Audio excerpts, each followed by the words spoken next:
How's it going, everybody? Thank you for watching another video. Hope everybody's staying safe out there. So today I want to share with you probably the most affordable EDC knife I've seen in a super long time. And what's unique about this knife is it's a really good piercer and it's a good slicer, and it's all available at a super good price. I want to introduce to you the Buck Spitfire.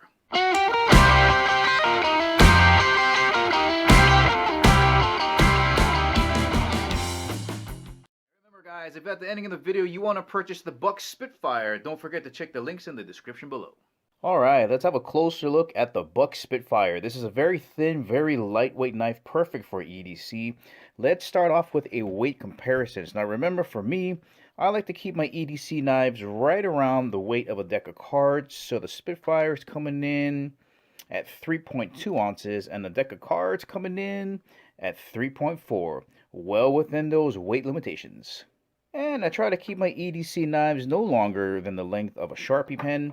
And as we can see here, fits within there. Let me turn it sideways so you guys can have a look at it that way. And I'll open it up so you can see how long it is with the blade open.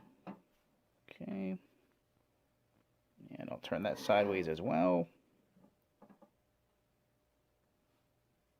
And as far as thickness goes, that looks like it's going to be slimmer than a set of chopsticks. Let's have a good look there. Absolutely. And just to give you a reference as to how tall this is closed up, let me get a ruler in here and let me bottom this out. So it's about that much taller than a ruler. I'll turn it this way so you guys can see it this way. So you can see that the blade's sticking up a little bit there. If you want to move this back to right about there, that'll give you a good idea. Alright, let's have a closer look at these handles. Alright, here's a closer look at the Spitfire's anodized aluminum handles. As you can see, they're smooth. They got this nice brush finish on there, and it's very thin. Starting off at the top here, we can see we got some pretty aggressive jimping up here. Gonna rub my thumb right on here. You can see that it's actually taking off some skin. Ooh, it's kind of gross. Nice lockback design. Very firm lock up here. I got no blade play up and down or side to side. Nice back spacer. Some of the different color models have different color back spacers. Lanyard loop in here, and that same aggressive jimping that's in the front is available right in the fatty portion of your palm. You can see inside there's no liners because this anodized aluminum is pretty stiff. We don't need to put any additional weight in there. And we got a nice neutral grip in here. So there's no individual places for your fingers to sit. I can get all 4 fingers in here, very comfortable. And a nice finger stop right here in the front to make sure that your fingers don't slip forward when you're doing your cutting. Alright, as far as the lockup goes, when the blade is closed, oh, that's pretty good. Really good retention. That blade isn't moving around any. And as far as it being centered, pretty decent. It's snugged in there pretty good. Clip-wise, well, that's just a massive clip. Check that out. That's almost half the size of the handle there.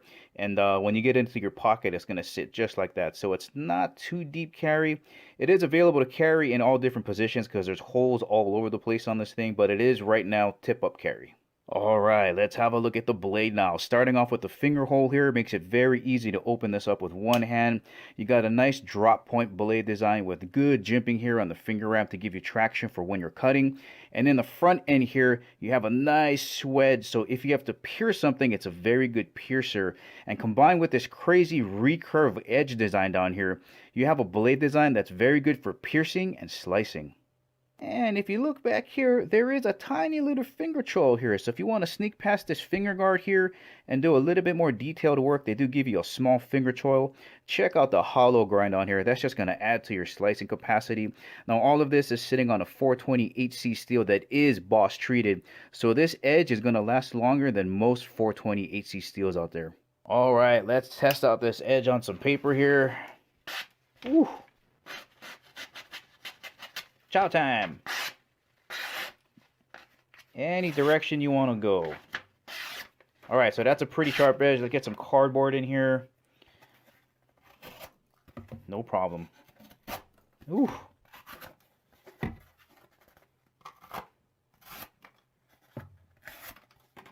a sharp edge. Well, alright guys, that was your look at the Buck Spitfire. Lightweight, really good for piercing and slicing. Available in a lot of different colors. There's actually a mini version available too. Also available in a half serrated, half plain edge. And really is a great bargain at the price point. Remember, if you want to purchase this knife, check the links in the description below. Guys, hope you enjoyed the video. If you liked it, please give it the thumbs up. If you haven't subscribed to Kimo 365, please do. Remember, catch you guys. Laters.